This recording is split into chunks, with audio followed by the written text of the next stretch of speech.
remember when I became indecisive. There wasn't a moment where I chose it. It just settled in quietly, like background noise you don't notice until it's gone. I used to think indecision meant not knowing what you want. That's not really it, is it? Most of the time, I know exactly what I want, I just don't trust it enough to act on it.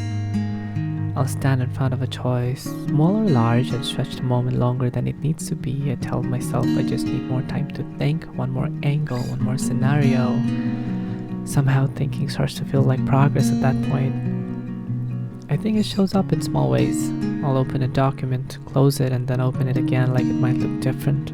I'll rearrange my room like clarity is hiding behind better furniture placement.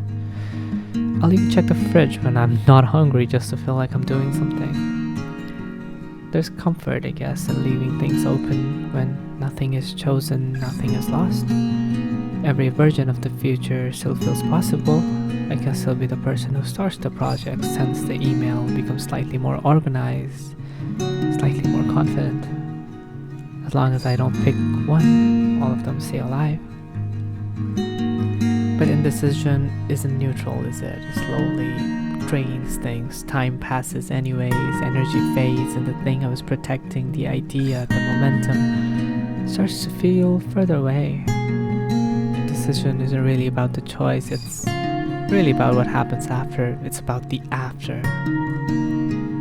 Because once you choose, you have to live inside it. You don't get to revise it yourself quietly anymore. There's no undo button for being someone who tried. So I wait. I tell myself I'll decide it when I feel clearer, calmer, and more certain. And I guess I've been waiting for that version of me for years now. It has never shown up. What does show up is fatigue.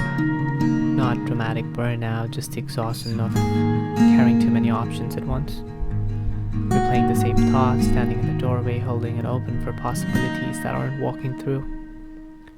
Eventually, something small interrupts the loop. Not courage, just friction. A file that's opened by accident, the idea that slipped out before I stopped it. I start something simply because I'm tired of avoiding it. And I guess that's usually how it happens. The decision doesn't feel confident at the time, it feels very anticlimactic. Like stepping off a curve you've been staring at for too long and realizing it was just a curve. Nothing dramatic follows, no sudden clarity, but something does shift. The noise gets quieter, the alternatives fall away. I'm no longer calculating everything from the outside up inside it, adjusting as I go. That turns out to be survivable. I still think too much, I still hesitate a lot, but I'm learning that clarity doesn't come before decisions, it shows up after. Once you've spent time inside something. I guess the resolution isn't certainty, it's tolerance. Tolerance for being wrong, for being ordinary, for choosing something that doesn't immediately justify itself.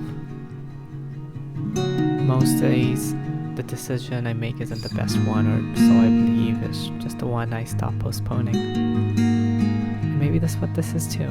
Not a reinvention, not a turning point, just me choosing something instead of circling around it. This is an essay not because I finally felt ready, but because I ran out of excuses to avoid starting this, and for now that feels like enough.